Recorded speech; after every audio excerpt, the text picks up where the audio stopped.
ചാനലുകളിൽ വാർത്ത കണ്ട ഉടൻ പ്രതികരണവുമായെത്തിയ സിപിഐഎം നേതാക്കൾ എന്താണ് പറഞ്ഞത് എന്ന് വിളിച്ചു ചോദിക്കാനുള്ള മര്യാദ കാണിച്ചില്ലെന്ന് എം മണി പറഞ്ഞു. ഇത് പാർട്ടി വിലയിരുത്തിയിട്ടുണ്ട്.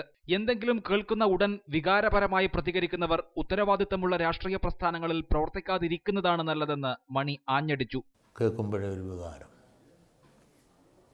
അങ്ങനെ കൊണ്ടാൽ ഉത്തരവാദിത്തമുള്ള രാഷ്ട്രീയ പ്രസ്ഥാനത്തിൽ പോകാതെ സ്വന്തം നിലയിൽ പറഞ്ഞ് പ്രതികരിച്ചു പോകുന്നതാണ് നല്ലത്. പാർട്ടി ഏത് പാർട്ടിയാണേലും അതുമായി പോകുമ്പം അതിൻ്റേതായ തത്വങ്ങൾ പാലിച്ചു പോകണം. അത് ഞാനാണേലും പോകണം, ആരാണേലും പോകണം.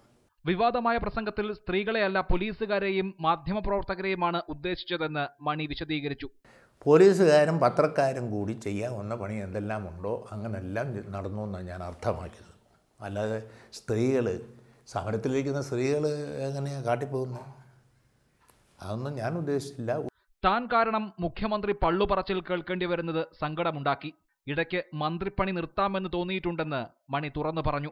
ചിലപ്പോൾ എനിക്ക് തോന്നി ഇത് പിന്നെ അങ്ങനെ ചെയ്യാൻ പറ്റുമല്ലോ.